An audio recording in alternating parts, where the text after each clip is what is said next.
Good morning, everyone. Welcome to management class. This is Naina ma'am here. See, as we know in the previous video itself, in the previous video only, I said you what does actually, in fact, management stands for. Simple. That's what even I do mention the same. I do carry the same meaning over here also.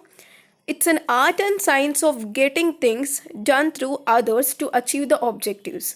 See, why so you need management, no? Management ಯಾಕೆ ಬೇಕು? Simple, ultimate is to achieve the objectives. To achieve the objectives, you need management and nothing else. So, now we shall go with the deep meaning of this management. For example, not only stands for achieving objectives, in order to achieve objectives, you should do many activities, isn't it? So, all those activities will be covered in a single word management. So, we shall start the meaning of management. See, management is an art and science of getting things done through others, where others are considered as factors of production to achieve the objectives. That's what I said you earlier, no? C ಬೇರೆಯವರಿಂದ ಕೆಲಸ ಮಾಡಿಸ್ಕೊಳ್ಳೋದು ಕೂಡ ಒಂದು art. Every one cannot do that, isn't it? So in getting work done from others is also an art and science. In order to get that work done from others, we should possess skill, which will be called as managerial skills. Same holds for the management also. ಬೇರೆಯವರಿಂದ ಕೆಲಸ ಮಾಡಿಸ್ಕೊಳ್ಳೋದು ಒಂದು ಕಲೆ. ಆ ಕಲೆನೇ ನಾವು managerial skills ಅಂತ ಕಲಿತೀವಿ. The whole process will be called as management. Okay, see, come to the next meaning. Management refers to the process of planning, organizing, staffing, directing, coordinating, and controlling the activities to achieve the organizational objectives. ಎಲ್ಲ starting from first function ಪ್ಲ್ಯಾನಿಂಗಿಂದ control ಮಾಡೋ ತನಕ ನೀವೇನೇನು ಮಾಡ್ತೀರಲ್ಲ everything will be covered in management. Simple meaning. See planning ಅಂದರೆ ಏನು? I said you in advance. So ನಾಳೆ ಏನು ಮಾಡ್ಬೇಕು ನಾವು ಅಂತ ಇವತ್ತು ಡಿಸೈಡ್ ಮಾಡ್ತೀವಲ್ಲ, that itself will be called as planning. ಎಕ್ಸಾಮ್ದಲ್ಲಿ ನಾನು ಹಾಗೆ ಬರೀಬೇಕು, ಎಕ್ಸಾಮ್ನಲ್ಲಿ ಹಿಂಗೆ ಬರೀಬೇಕು ಅಂದ್ಕೊಂಡಿರ್ತೀರಲ್ಲ, that is planning. Planning is very important. One more example I will say. ನೀವು ಎಕ್ಸಾಮ್ನಲ್ಲಿ ಆಬ್ವಿಯಸ್ಲಿ ತುಂಬ ಜನ ಎರಡೆರಡು ಪೆನ್ ತೊಗೊಂಡು ಹೋಗಿರ್ತೀರಾ. ಯಾಕೆ? ನೀವು ಪ್ಲ್ಯಾನ್ ಮಾಡ್ಕೋತೀರಾ ಯಾವ ಥರ. ಒಂದು ಪೆನ್ ಏನಾದರೂ ವರ್ಕ್ ಮಾಡಲಿಲ್ಲ ಅಂದರೆ ಇನ್ನೊಂದು ಪೆನ್ ಬೇಕಾಗುತ್ತೆ. You plan yourself in such a way that ಏನೇ ಆದರೂ you will be ready to face like that in the exam, isn't it? So you don't think that ಹಂಗೆ ಆಗಬೇಕು ಅಂತಲ್ಲ, ಹಂಗೆ ಆದರೆ in the same way business also. ಬಿಸ್ನೆಸ್ಸಲ್ಲಿ planning ಯಾಕೆ ಬೇಕು? ಲಾಸ್ ಆಗಬೇಕು ಅಂತ ಯಾರು ಎಕ್ಸ್ಪೆಕ್ಟ್ ಮಾಡಲ್ಲ. ಆದರೆ ರಿಸ್ಕ್ ಆದರೆ what we should do. So all those will be covered in planning. Next is organizing. What you mean by organizing? I said you know in the syllabus video itself I said you, but let me recall once again. Organizing ಅಂದರೆ ಯಾವ್ದು ಎಲ್ಲೆಲ್ಲಿ organize ಮಾಡಬೇಕು, ಎಲ್ಲೆಲ್ಲಿ allot ಮಾಡಬೇಕು. I said I gave you example of employees. ನಾನು plan ಮಾಡಿರೋ ಮೂಲಕ ನನ್ನ ಬಿಸ್ನೆಸ್ಗೆ 50 ಎಂಪ್ಲಾಯೀಸ್ ಬೇಕಿದ್ದಾರೆ. ಆ 50 ಎಂಪ್ಲಾಯೀಸ್ನ ನಾನು ರೆಕ್ರೂಟ್ ಮಾಡ್ಕೋತೀನಿ. ಆ ಎಲ್ಲ 50 ಎಂಪ್ಲಾಯೀಸ್ಗೂ ಒಂದೇ ವರ್ಕ್ ಕೊಡೋಕ್ಕಾಗುತ್ತಾ? ಇಲ್ಲ. ಸ್ವಲ್ಪ ಜನ ಅಕೌಂಟಿಂಗಿಗೆ ಕಳಿಸ್ಬೇಕು, ಸ್ವಲ್ಪ ಜನ ಫಿನಾನ್ಸ್, ಸ್ವಲ್ಪ ಜನ ಮಾರ್ಕೆಟಿಂಗ್, ಸ್ವಲ್ಪ ಜನ ಸೇಲ್ಸ್ ಡಿಪಾರ್ಟ್ಮೆಂಟ್, ಆ ಥರ ಎಲ್ಲ ಅಲಾಟ್ ಮಾಡಬೇಕಲ್ಲ. That itself is called as organizing. ಯಾರು ಯಾವ ಸ್ಕಿಲ್ಲಲ್ಲಿ ಪೊಸೆಸ್ ಮಾಡ್ತಾರೋ ಅವ್ರನ್ನೇ ನಾನು ಆರ್ಗನೈಸ್ ಮಾಡಬೇಕು. ಒಬ್ಬರಿಗೆ ಮಾತಾಡೋಕ್ಕೆ ಬರಲ್ಲ, ಅವ್ರನ್ನ ಮಾರ್ಕೆಟಿಂಗ್ ಡಿಪಾರ್ಟ್ಮೆಂಟಲ್ಲಿ ಇಡೋಕ್ಕಾಗುತ್ತಾ? ಇಲ್ಲ. ವೈ? ಬಿಕಾಸ್ ಮಾರ್ಕೆಟಿಂಗ್ ಡಿಪಾರ್ಟ್ಮೆಂಟ್ ಏನಂತಾರೆ, ಕಸ್ಟಮರ್ಸ್ನ ಅಟ್ರ್ಯಾಕ್ಟ್ ಮಾಡಬೇಕು. ಕಸ್ಟಮರ್ಸ್ನ ಯಾರು ಚೆನ್ನಾಗಿ ಅಟ್ರ್ಯಾಕ್ಟ್ ಮಾಡ್ತಾರೋ ಅವ್ರನ್ನ ಮಾರ್ಕೆಟಿಂಗ್ ಡಿಪಾರ್ಟ್ಮೆಂಟಲ್ಲಿ ಹಾಕಬೇಕು. How come all this is possible? These are all possible only with the help of second step, organizing. Planning ಆಯಿತು, ಆರ್ಗನೈಸಿಂಗ್ ಆಯಿತು, ಸ್ಟಾಫಿಂಗ್. ಸಿ ಸ್ಟಾಫಿಂಗ್ನ ನಾವು ಮೇಜರಾಗಿ ಸಪ್ರೇಟ್ ಫಂಕ್ಷನ್ ಅಂತ ಈಗೀಗ ರೀಸೆಂಟಾಗಿ ಕನ್ಸಿಡರ್ ಮಾಡ್ತಾ ಇದ್ದೀವಿ. In the initial days staffing was considered as one of the function among organizing only. Staffing in the sense simple, recruiting a right person for the right job. Recruiting right person for the right job itself will be called as staffing. Staffing ಅಂದರೆ ಏನು? ಅದೇ ಹೇಳಿದ್ನಲ್ಲ, marketing skills ಇರೋರಿಗೆ ಮಾರ್ಕೆಟಿಂಗಲ್ಲಿ ಹಾಕೋದು, ಅಕೌಂಟಿಂಗಲ್ಲಿ skills ಇರೋರಿಗೆ accounting ಡಿಪಾರ್ಟ್ಮೆಂಟಲ್ಲಿ ಹಾಕೋದು. that itself is called as staffing. Hiring or placing a right person for the right job. ನಿನಗೇನು skill ಇದೆ ಆ ಜಾಬ್ನ ಕೊಡೋದು. So that's what they say in the case of staffing. Next is directing. Directing in the sense ಎಂಪ್ಲಾಯೀಸ್ನ recruit ಮಾಡ್ತೀರಾ, hire ಮಾಡ್ತೀರಾ, as per the skills ನೀವು ಯಾರ್ಯಾರು ಎಲ್ಲೆಲ್ಲಿ ಇರಬೇಕು ಅಂತ ಕೂಡ ಮಾಡ್ತೀರಾ. ನೀವು ಡೈರೆಕ್ಷನ್ ಮಾಡಬೇಕು. If so you don't guide them, if so you don't act as a leader, it is no use. No direction in the sense you should guide, you should direct them. ಈಗ ನಾನು ಸ್ಟೂಡೆಂಟ್ಸ್ಗೆ direct ಮಾಡ್ತೀನಿ, ಹೇಗೆ complete this assignment, get this homework done, isn't it? ನಿಮ್ಮ parents ನಿಮಗೆ assign ಮಾಡ್ತಾರೆ, ನಿಮ್ಮ parents ನಿಮಗೆ ಡೈರೆಕ್ಟ್ ಮಾಡ್ತಾರಲ್ಲ, not to do that, do this, ಹಾಗೆಲ್ಲ. That's what we call in the case of directing. Without directing nothing is possible. Next is coordination. Coordination ಅಂದರೆ ಏನು ಅಂತ ಹೇಳಿದ್ದೆ. Without coordination, you cannot achieve objectives. There should be coordination between everyone. Students madhye irli, faculties madhye irli, between the college, within the college, there should be coordination. Coordination illa andre, see, keep in mind, coordination irodukku ilde irodukku ಏನು difference? Coordination ಇಲ್ಲ ಅಂತ ಅಂದ್ಕೊಳ್ಳಿ. Okay, coordination ಇಲ್ಲ ಅಂದ ಮಾತ್ರಕ್ಕೆ objectives achieve ಮಾಡಬಾರ್ದು, ಮಾಡಲ್ಲ ಅನ್ನೋದಲ್ಲ. C, coordination ಇಲ್ಲ ಆದರೂ ಕೂಡ ಆಬ್ಜೆಕ್ಟಿವ್ಸ್ ಅಚೀವ್ ಮಾಡ್ತೀರಾ. ಎಷ್ಟು ಸಲ ಮಾಡ್ತೀರಾ? 1 ವರ್ಷ, 2 ವರ್ಷ. There will be one most position, peak position, where you can not achieve objectives without coordination. Coordination ಇದ್ದರೆ ಏನಾಗುತ್ತೆ? ಸಿಂಪಲ್, ನಿನಗೂ ನಿನ್ನ ಫ್ರೆಂಡಿಗೂ ಕೋಆರ್ಡಿನೇಷನ್ ಇದ್ದರೆ ನಿನ್ನ ಐಡಿಯಾ ಕನ್ಸಿಡರ್ ಮಾಡಲ್ಲ, ಬಟ್ ನಿನ್ನ ಫ್ರೆಂಡ್ ಐಡಿಯಾ ಕನ್ಸಿಡರ್ ಮಾಡ್ತೀವಿ. You will not feel bad. Why? Because there is a coordination between you both. ಅದೇ ಕೋಆರ್ಡಿನೇಷನ್ ನಿಮ್ಮಲ್ಲಿ ಇಲ್ಲ ಅಂದರೆ, ನಿನ್ನ ಐಡಿಯಾ ಬದಲು ನಿನ್ನ ಫ್ರೆಂಡ್ ಐಡಿಯಾ ಕನ್ಸಿಡರ್ ಮಾಡಿದರೆ, what you feel? Think. Getting this what works in coordination. ಎಷ್ಟೊಂದು ಕೇಳಿರ್ತೀರಲ್ಲ, ಮನೆಯಲ್ಲಿ ಪ್ರಾಪರ್ಟಿ ವಿಷಯಕ್ಕೆ ಜಗಳ ಆಗಿ, ಆಸ್ತಿಗೆಲ್ಲ ಜಗಳ ಆಗಿ, ಕೋರ್ಟಿಗೆಲ್ಲ ಹೋಗ್ತಾರೆ. There is a lack of coordination. Keep in mind, ನಮ್ಮದು ಚಿಕ್ಕ ಮನೇಲಿ ಒಂದು ಕೋಆರ್ಡಿನೇಷನ್ ಇಲ್ಲ ಅಂದರೆ ಏನಾಗುತ್ತೆ? ಮನೆಯೇ ಫುಲ್ಲು, ಮನೆಯೊಂದು 3 ಬಾಗಿಲು ಅಲ್ವಾ? It will be like that in such a way. Think about corporate sector. Corporate ಸೆಕ್ಟರಲ್ಲೂ ಹಾಗೆ ಆಗುತ್ತೆ ಕೋಆರ್ಡಿನೇಷನ್ ಇಲ್ಲ ಅಂದರೆ. ಯಾಕಂದರೆ ಪ್ರತಿಯೊಂದು ಎಂಪ್ಲಾಯಿ ಕೂಡ ಇಂಪಾರ್ಟೆಂಟ್ ಆಗ್ತಾರೆ ಆರ್ಗನೈಸೇಷನಲ್ಲಿ. We can not lose a single employee also. So that's what they say. And controlling, I said you, control ಮಾಡಲಿಲ್ಲ ಅಂದರೆ ಏನಾಗುತ್ತೆ? ರಾಯರು ಕುದುರೆ ಕತ್ತೆ, isn't it? So controlling is also important. They say the combination of all these functions to achieve the objective. ಇದೆಲ್ಲ ಮಾಡೋದು ಯಾಕೆ? Achieve ಮಾಡೋಕ್ಕೆ. ಯಾವುದನ್ನ? ಆರ್ಗನೈಸೇಷನಲ್ ಆಬ್ಜೆಕ್ಟಿವ್ಸ್ನ. So the combination of all these will be called as what? Management. Okay, so next is definition of management. According to some authors, okay, some authors will obviously express their opinion towards management, and we shall go with that. According to C.S. George, management consists of getting things done through others. C.S. George, he's a democratist and he is an author. He explains what does management stands for. According to him, he says that management consists of getting things done through others. That's what I said. No? First meaning ಅದೇ ಅಲ್ವಾ ನಾನು ಹೇಳಿದ್ದು? Management ಅಂದರೆ first meaning ಏನಂತ ಹೇಳಿದೆ? Art of getting things done through others. That's what they say. According to Kuntz and Weirich, management is the process of designing and maintaining an environment in which individuals working together in groups efficiently accomplish their selected aims. See, they say management is a process. Process ಅಂತ ಯಾವುದಕ್ಕೆ ಕರಿತೀವಿ? Can we call everything as a process? No.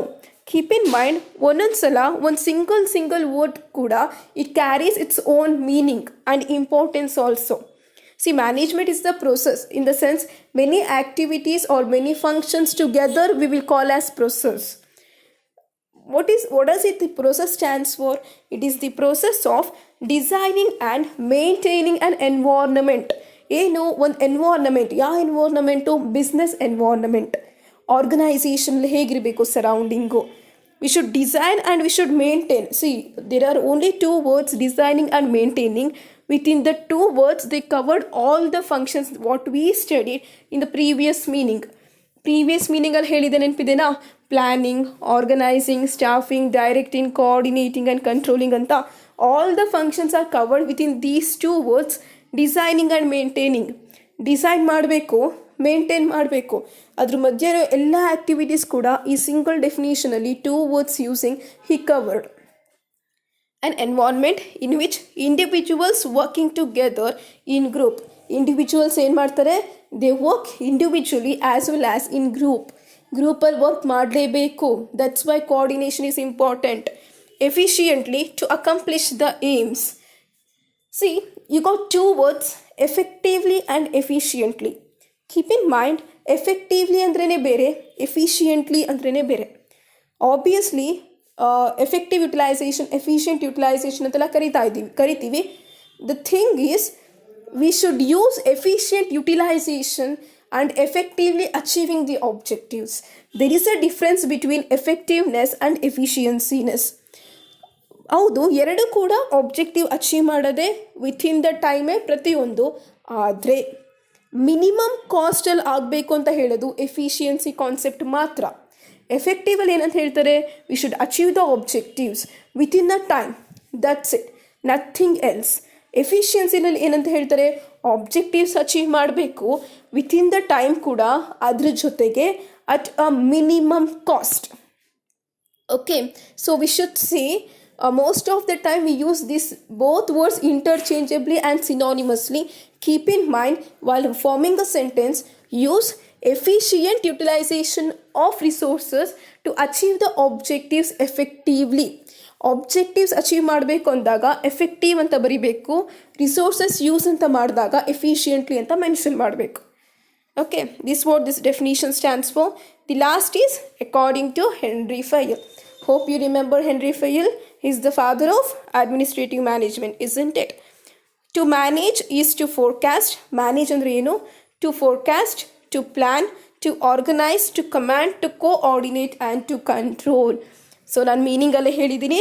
To forecast, estimate ಮಾಡೋದು ಫ್ಯೂಚರಲ್ಲಿ ಏನಾಗುತ್ತೆ ಅಂತ. ನಾನು example ಕೊಟ್ಟೆ ಅಲ್ವಾ, ನಿಮ್ಮದು ಕಾಲೇಜ್ ಎಕ್ಸಾಮ್ ಬರೀಬೇಕಾದ್ರೆ ಸ್ವಲ್ಪ ಜನ 2 ಪೆನ್ಸ್ ತೊಗೊಂಡೋಗಿರ್ತೀರಾ. ಫೋರ್ಕ್ಯಾಸ್ಟ್ ಅಂದರೆ ಎಸ್ಟಿಮೇಟ್ ಮಾಡ್ತೀರಾ. ಬರಿತಾ ಇರ್ತೀನಿ, ಒಂದು ಪೆನ್ ಕೆಟ್ಟೋದ್ರೆ ಇನ್ನೊಂದು ಪೆನ್ ಬೇಕಾಗುತ್ತೆ. ಯು ವಿಲ್ ಫೋರ್ಕ್ಯಾಸ್ಟ್, ಏನಾದರೂ ಹಂಗಾದರೆ ಫ್ಯೂಚರಲ್ಲಿ. To plan, you will plan. Next you will organize. Next you will command and coordinate and to control. So this is all about definition of management according to Henry Fayol. Next is levels of management. So coming to the levels of management, there are 3 levels of management. So hope so there is no doubts in this management concept. Management concept next barde levels of management. How many levels of management are there? No, 3 levels of management are there. See, levels of management concept important ಅನ್ನೋ idea ಯಾಕೆ ಅಂತ ಒಂದ್ಸಲ ಹೇಳ್ತೀನಿ. 3 levels of management ಹೇಳ್ತಾ ಇದ್ದಲ್ಲ, ನಿಮಗೆ ನೆನಪಿರ್ಬೋದು, ಒಂದು company ಅಂದರೆ ಆ ಕಂಪನೀಲಿ ವಾಚ್ಮ್ಯಾನ್ ಕೂಡ ಇರ್ತಾರೆ, ಅವ್ರಿಗೂ ಕೂಡ ಎಂಪ್ಲಾಯಿ ಅಂತ ಕರಿತೀವಿ. ಅಪ್ ಟು CEO ಅವರಿಗೂ ಕೂಡ ಎಂಪ್ಲಾಯಿ ಅಂತ ಕರಿತೀವಿ. ಮ್ಯಾನೇಜರ್ಸ್ ಇರ್ತಾರೆ, ಡೈರೆಕ್ಟರ್ಸ್ ಇರ್ತಾರೆ, ಎಷ್ಟು ಜನ ಇರ್ತಾರಲ್ವ, ಎಲ್ಲರಿಗೂ ಎಂಪ್ಲಾಯೀಸ್ ಅಂತ ಕರಿತೀವಿ. ಅದೊಂದು concept, keep in mind. One more thing is, 1000 rupees salary draw ಮಾಡೋರಿಂದ ಲ್ಯಾಕ್ಸ್ ಟುಗೆದರ್ ಸ್ಯಾಲ್ರಿ ಡ್ರಾ ಮಾಡೋರು ಕೂಡ ಇರ್ತಾರೆ ಅದೇ ಆರ್ಗನೈಸೇಷನಲ್ಲಿ, ಅದೇ ಬಿಸ್ನೆಸ್ಸಲ್ಲಿ, isn't it? So can we consider all the employees together? Think no. For example, ಈಗ ಅಂದರೆ ಈಗ ವಾಚ್ಮ್ಯಾನ್ ಇರ್ತಾರೆ, ವಾಚ್ಮ್ಯಾನ್ಗೂ ನಾವು ವಾಚ್ಮ್ಯಾನ್ ಜೊತೆ ಹೇಗೆ ಕಮ್ಯುನಿಕೇಟ್ ಮಾಡ್ತೀವಿ, ಮ್ಯಾನೇಜರ್ ಜೊತೆ ಹೇಗೆ ಕಮ್ಯುನಿಕೇಟ್ ಮಾಡ್ತೀವಿ, ಅಥವಾ CEO ಜೊತೆ ಹೇಗೆ ಕಮ್ಯುನಿಕೇಟ್ ಮಾಡ್ತೀವಿ, ದೇರ್ ಈಸ್ ಅ ಡಿಫ್ರೆನ್ಸ್ ಅಲ್ವಾ. ವಾಚ್ಮ್ಯಾನ್ ಅವ್ರ ಜೊತೆ ಹೇಗೆ ಮಾಡಬೇಕು ಕಮ್ಯುನಿಕೇಷನ್ನು, ಕನ್ನಡದಲ್ಲಿ ಮಾಡಿದರೆ ಚೆನ್ನಾಗೆ ಅಲ್ವಾ. Because if so he or she is so intelligent, ಅವ್ರು ಜಾಣರು ಇಂಟೆಲಿಜೆಂಟ್ ಅನ್ನೋದಕ್ಕಿಂತ ಹೆಚ್ಚಾಗಿ ಇಂಗ್ಲೀಷ್ ನಾಲೆಜ್ ಇದ್ದಿದ್ರೆ ಅವ್ರು ವಾಚ್ಮ್ಯಾನ್ ಆಗ್ತಿರಲಿಲ್ಲ. ಇಟ್ ಡಿಪೆಂಡ್ಸ್ ಅಲ್ವಾ. So this all what works ಅಂದರೆ ಅದರ ಅರ್ಥ ಏನು? We can not treat all the employees in a single hand. ಎಲ್ಲರನ್ನೂ ಒಂದೇ ಥರ ಟ್ರೀಟ್ ಮಾಡೋಕ್ಕಾಗಲ್ಲ, in the sense not from the humanity point of view. Humanity point of view ಇಂದ it's a true, we should treat everyone as one and the same. Coming to the organization point of view, there is a difference. Watchman ಎಷ್ಟೊಂದು ಕಡೆ ತುಂಬ 12 hours work ಮಾಡ್ತಾರೆ. What about CEO, what about employees, they got definite 8 hours like that, isn't it? So all those things should be considered. So coming to the levels of management, we got 3 levels of management, okay? Top level, middle level and lower level of management. 3 levels ಇದೆ, top level, middle level and lower level of management. So this is what the picture or the pic you are looking at now. It with a whole detail, it conveys you the 3 levels: top level management, middle level management and lower level management. Look at the first image, okay? See, look at the first image. At the first image you can see only one person, where under him you can see 3 persons, isn't it? And within that 3 each person you can see further 2 persons, no? Yes, the first person you can see, no, he is a top level management. Within him you can see 3 persons, middle level. Under the 3 you can see further 2, no, lower level. Correct ಆಗಿ ನೋಡಿ ಅಲ್ಲಿ ತೋರಿಸಿದಾರಲ್ಲ, top level management, middle level management, lower level management. ಅಂದರೆ ಇದು idea ಏನು convey ಮಾಡುತ್ತೆ, lower level management will be under the control of, lower level management will be under the control of middle level management. Middle level management will be under the control of top level management. Andre middle level management acts as a link between the top and lower level management. Gottaita? So full head irtaralla, they are top level. Lower level of front line are the full front line. Least salary pay ಮಾಡ್ತೀವಲ್ಲ, they are the front line or lower level management. Between them there lies a middle level management. So with this pic we can say top level management controls middle level management, middle level management controls lower level management, and middle level management acts as a link between the top level and lower level management. Gottaita? This is all about the levels of management. So we shall study about these levels of management. First we shall go for top level management. Top level management ಅಂದರೆ ಏನು? Simple, chief executive officers, board of directors, managing directors ಎಲ್ಲ ಇರ್ತಾರಲ್ಲ, all they will be included in the top level management. Topmost ಪೊಸಿಷನಲ್ಲಿ ಇರ್ತಾರಲ್ಲ ಒಂದು ಬಿಸ್ನೆಸ್ಸಲ್ಲಿ, chief executive officers like Narayan Murthy, they are in the most top level position, isn't it? So all those, I mean to say, such a topmost position in the organization hierarchy, ಅಂದರೆ ಆರ್ಗನೈಸೇಷನಲ್ಲಿ top most ಪೊಸಿಷನಲ್ಲಿ ಇರುವಂಥ managing directors, board of directors, CEO, all those will be considered as top level management. ಅವರೇ top level management ಅಂದರೆ. Managing ಯಾರ್ಯಾರು ಬರ್ತಾರೆ? Managing directors, board of directors and chief executive officers. Next is nature. Characteristics ಏನು management ಇಂದು? First top level management characteristics. First is the top management is the head of the organization. I said, ನಿಮ್ಮ ಫ್ಯಾಮಿಲಿಲಿ head of the family ಯಾರು? Father is the head of the family, no? In the same way in the organization, top level management is the head of the organization. ಫಾದರ್ನ head of the family ಅಂತ ಕರಿತೀರಾ. So father ಏನೇನು ಮಾಡ್ತಾರೆ, ಏನೇನು decisions ತಗೋತಾರೆ, everything, isn't it? ನಿಮ್ಮ ಮನೇಲಿ ಏನಾದರೂ ಲಕ್ಸುರಿ ಐಟಮ್ಸ್ ಪರ್ಚೇಸ್ ಮಾಡೋದಿರ್ಬೋದು, ನಿಮ್ಮ ಮನೇಲಿ ಏನಾದರೂ ಪಾಲಿಸೀಸ್ ಮಾಡೋದಿರ್ಬೋದು, ಯಾರು ಮಾಡ್ತಾರೆ? ಫಾದರ್. ಯಾಕೆ? Father is the head of the family. In the same way in the organization ಯಾವುದಾದ್ರೂ ಪಾಲಿಸೀಸ್ ಮಾಡಬೇಕು, ರೂಲ್ಸ್ ಮಾಡಬೇಕು, ರೆಗ್ಯುಲೇಷನ್ಸ್ ಮಾಡಬೇಕು ಅಂದರೆ ಯಾರು ಮಾಡ್ತಾರೆ? Top level management. Why? Because top level management is the head of the organization. Getting? That's what second step. See, second characteristics, it is the supreme body in the sense whatever it says, no, that is ultimate, supreme. ಬೇರೆಯವ್ರು ಹೇಳೋ decisions ತೊಗೊಳ್ಳಲ್ಲ ಅಂತ ಅಲ್ಲ. ಈಗ ನಿಮ್ಮ ಫ್ಯಾಮಿಲಿಲಿ ನಿಮ್ಮ ತಂದೆ, ನಿಮ್ಮ ತಾಯಿ ಡಿಸಿಷನ್, ನಿಮ್ಮ ತಾಯಿ ಅಡ್ವೈಸ್ ತೊಗೋತಾರೆ, ನಿಮ್ಮ ಅಡ್ವೈಸ್ ಕೂಡ ತೊಗೋತಾರೆ. ದೇರ್ ಆಫ್ಟರ್ ಅವರೊಂದು ಡಿಸಿಷನ್ ತೊಗೊಂಡು ಹೇಳ್ತಾರೆ, isn't it? Because whatever your dad says, no, it is supreme. That's what holds. It is the supreme body entrusted with what is the task it got, making an organization successful. ಒಂದು family successful ಆಗಬೇಕು ಅಂದರೆ, ಒಂದು ಫ್ಯಾಮಿಲಿಲಿ ಏನು ಜಗಳ ಇಲ್ಲದೆ, ಮನಸ್ತಾಪ ಇಲ್ಲದೆ ಇರಬೇಕು ಅಂದರೆ ಹೆಡ್ ಆಫ್ ದ ಫ್ಯಾಮಿಲಿ ತುಂಬ important. In the same way top level management is important. Next, it directs, decides, coordinates and controls the overall working of the organization. ನಿಮ್ಮ ಮನೇಲಿ ನಿಮ್ಮ ತಂದೆ ಏನು ಮಾಡ್ತಾರೆ, ಮನೇಲಿ ಲೇಟಾಗಿ ಹೋಗ್ತೀರಾ ಒಂದ್ಸಲ, ಯಾಕಮ್ಮ ಯಾಕೆ ಲೇಟಾಗಿ ಬಂದೆ ಅಂತ ಕೇಳ್ತಾರೋ ಇಲ್ವೋ? ಏನಾದರೂ ಪ್ರಾಬ್ಲಮ್ ಆದರೆ obviously no, your father will look after that, no? So that's what they say. In the case of top level management, in the case of organization, top level management will look after. The last objective is, it sets the objectives, defines the goals, establishes the policies, sees that policies are put into effect and judge the results. Yeah, that's what they say, no? In the case of top level management, what they say, no? That's what. ಅಂದರೆ objective set ಮಾಡೋದಿರಲಿ, goals ಮಾಡೋದಿರಲಿ, policies ಮಾಡೋದಿರಲಿ, rules regulations ಮಾಡೋದಿರಲಿ, everything will be done by who? Top level management. See objectives of top level management, features of top level management, functions ಏನೇ ಇದ್ದರೂ ನಿಮಗೆ first ನಿಮ್ಮ father ನೆನಪಾಗಬೇಕು. ಯಾರ್ಯಾರು ಬರ್ತಾರೆ ಟಾಪ್ ಲೆವೆಲ್ ಮ್ಯಾನೇಜ್ಮೆಂಟಲ್ಲಿ? ಬೋರ್ಡ್ ಆಫ್ ಡೈರೆಕ್ಟರ್ಸ್ ಬರ್ತಾರೆ, ಚೀಫ್ ಎಕ್ಸಿಕ್ಯೂಟಿವ್ ಆಫೀಸರ್ಸ್ ಬರ್ತಾರೆ, and one more is managing directors. Apart from these three, functions ಏನು, ಫೀಚರ್ಸ್ ಏನು, ನಿಮ್ಮ ತಂದೆ ನೆನ್ಪು ಮಾಡ್ಕೊಳ್ಳಿ. ನಿಮ್ಮ ತಂದೆ ಏನೇನು ಮಾಡ್ತಾರೆ ಫ್ಯಾಮಿಲಿಲಿ, ರೂಲ್ಸ್ ಇರ್ಬೋದು, ರೆಗ್ಯುಲೇಷನ್ಸ್ ಇರ್ಬೋದು, ಏನೇ ಖರ್ಚಿದ್ರು ನಿಮ್ಮ ತಂದೆ ಮಾಡ್ತಾರೆ. ಸೌಂಡ್ ಡಿಸಿಷನ್ಸ್ ಇರ್ಬೋದು, ನಿಮ್ಮ ಹೋಲ್ ಫ್ಯಾಮಿಲಿ ಕಂಟ್ರೋಲ್ ಮಾಡೋದು ಯಾರು? In the same way top level management acts. ಓಕೆನಾ? See the last concept in this today's video is functions of top level management. See, the first and foremost function is formulation of the broad and board policies of the organization. Board policies ಮಾಡಬೇಕಾಗುತ್ತಲ್ಲ, that's what I said. We got some policies, isn't it? So ಒಬ್ಬ individual ಲೈಫಲ್ಲಿ ಕೂಡ ಒಂದೊಂದು policy ಇರುತ್ತೆ. ನೆನಪಿದೆನಾ? ಮಹಾಭಾರತದಲ್ಲಿ ಕರ್ಣಂದೊಂದು policy ಇತ್ತು.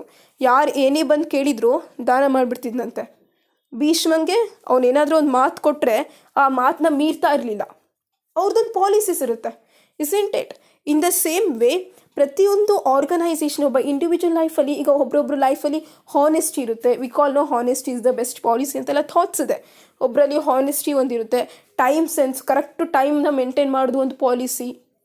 ಅದೇ ಥರ ಒಂದು ಆರ್ಗನೈಸೇಷನಲ್ಲಿ ಕೂಡ ಅದರದ್ದೇ ಆದ ಒಂದು ಪಾಲಿಸೀಸ್ ಇರುತ್ತೆ. ಸೊ ಆ ಪಾಲಿಸೀಸ್ನ ಸೆಟ್ ಮಾಡೋರು ಯಾರು? Top level management. Getting examples for the policies. Top level ಮ್ಯಾನೇಜ್ಮೆಂಟಲ್ಲಿ ಪಾಲಿಸೀಸ್ ಅಂದರೆ ಸಿಂಪಲ್ ಎಕ್ಸಾಂಪಲ್ಸ್, ಎಲ್ಲರಿಗೂ ಅರ್ಥ ಆಗೋ ಥರ ಎಕ್ಸಾಂಪಲ್ಸ್ ಕೊಡ್ತೀನಿ. ಲೀವ್ ಹಾಕೋದಿದ್ರೆ they are suppose to inform 3 days before. This is one of the policy you should follow. Getting simple policy, silly policy ಹೇಳ್ತಾ ಇದ್ದೀನಿ ನಾನು. In the same way there will be many huge policies. Okay, all that works out, and all those policies will be fixed by the top level management. Next is setting the overall objectives of the business. Objectives of the business ಏನೇನು? Policies ಬೇರೆ, objectives ಬೇರೆ. Keep in mind, policies ಅಂದರೆ you should follow in a daily course of business. Okay, objectives in the sense for which your business is formed for.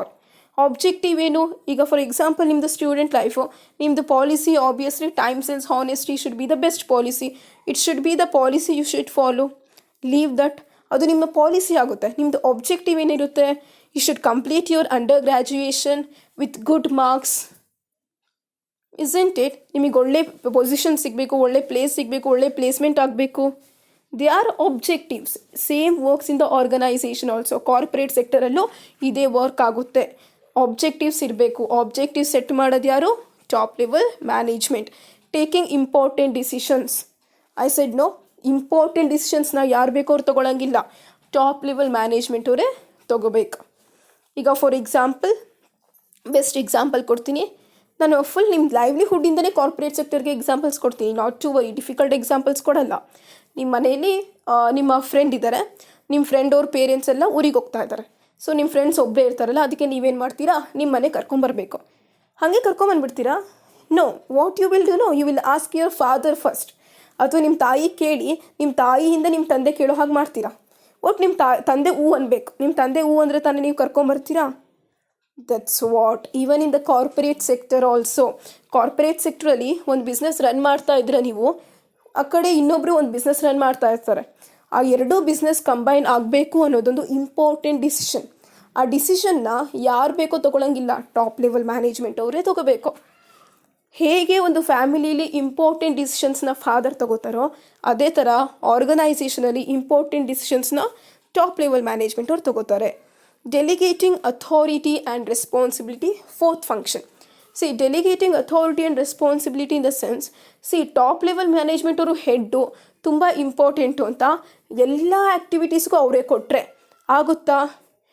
8 hours sleeping remaining ಇರೋ ಎಲ್ಲ remaining ಟೈಮಲ್ಲಿ can they manage all the activities? Can they give, I mean to say, even after all they are human beings, they should give time for themselves, for their family, for their feelings, isn't it? So there arises delegation of authority and responsibility. Delegation of authority and responsibility ಅಂದರೆ ಏನು? ಅವ್ರಿಗೆ ಕೊಟ್ಟಿರೋ ವರ್ಕ್ನಲ್ಲಿ ಸ್ವಲ್ಪ work ಬೇರೆಯವ್ರಿಗೆ ಕೊಡೋದು. ಓಕೆನಾ? ಈಗ ನಾನೊಂದು ಬಿಸ್ನೆಸ್ ರನ್ ಮಾಡ್ತಾ ಇದ್ದೀನಾ, ನಾನು ಬಿಸ್ನೆಸ್ ರನ್ ಮಾಡ್ತಿದ್ದೀನಿ, ಐ ಆಮ್ ದ ಓನರ್. ನಾನು ಓನರ್ ಅಂದ ತಕ್ಷಣ ಎಲ್ಲ ವರ್ಕು ನಾನೇ ಮಾಡ್ತೀನಾ? Actually it's my responsibility. ಎಲ್ಲ ವರ್ಕು ನಾನೇ ಮಾಡಬೇಕು ಅನ್ನೋದು ನನ್ನ ರೆಸ್ಪಾನ್ಸಿಬಿಲಿಟಿ. ನಾನೇನು ಮಾಡ್ತೀನಿ, ನನ್ನ ಎಲ್ಲ ವರ್ಕಲ್ಲಿ ಸ್ವಲ್ಪ ವರ್ಕ್ನ ನನ್ನ ಕೈ ಕೆಳಗೆ ಕೆಲಸ ಮಾಡೋರಿಗೆ ಕೊಡ್ತೀನಿ. Delegating in the sense, you will assign your authority and responsibility to someone else. ಬೇರೆಯವರಿಗೆ ನಿಮ್ಮ ಅಥಾರಿಟಿನ ಹಂಚ್ತೀರಾ. Okay, that's what delegation of authority and responsibility. Even that is one of the function. Okay, ಯಾರ್ಯಾರು ಏನೇನು ಮಾಡಬೇಕು ಅಂತ ಅಥಾರಿಟಿನ ಕೊಡೋದು ಕೂಡ function of top level management. Next is overall management and control for the implementation of plan. Overall whole company corporate ಸೆಕ್ಟರ್ನ control ಮಾಡೋದು ಯಾರು? Top level management. Implementation of plan ನೆನಪಿದನ, first function of the management ಯಾವುದು? Planning ತಾನೇ. ಆ plan implement ಮಾಡೋದೇ ಯಾರು? Top level management. Execution ಮಾಡೋದು. Coordinating the activities of the various departments of the organization. ಒಂದು ಆರ್ಗನೈಸೇಷನಲ್ಲಿ ಎಷ್ಟೊಂದು ಡಿಪಾರ್ಟ್ಮೆಂಟ್ಸ್ ಇರುತ್ತೆ ಅಲ್ವಾ? ಒಂದು ಕಾಲೇಜ್ ಅಂದಮೇಲೆ ಎಷ್ಟೊಂದು ಡಿಪಾರ್ಟ್ಮೆಂಟ್ಸ್ ಇರುತ್ತೆ. BCA, BSc, BCom, BBA, isn't it? In the same way, even in the corporate sector, in the organization, there will be many departments like purchasing, marketing, manufacturing, sales department. So all those department coordination is done only by the top level management. The last function is directing all the activities towards the attainment of the enterprise objectives. All the activities should be directed. ನೀವು ಒಂದು ಆರ್ಗನೈಸೇಷನಲ್ಲಿ ಏನು ಮಾಡ್ತೀರೋ ಅದೆಲ್ಲ activities ನಿಮ್ಮ ಸ್ವಂತಕ್ಕಾಗಿರಬಾರ್ದು, ಆರ್ಗನೈಸೇಷನಿಗೋಸ್ಕರ ಆಗಿರಬೇಕು. Organisation activities achieve ಮಾಡೋಕ್ಕೋಸ್ಕರ ಆಗಿರಬೇಕು. Getting these are the functions and this is all about today's concept. Hope you understood what is meaning of management we discussed, definition we discussed, levels of management, and we discussed about top level management composition, features and functions. In the coming videos we shall discuss about the middle level management. Thank you.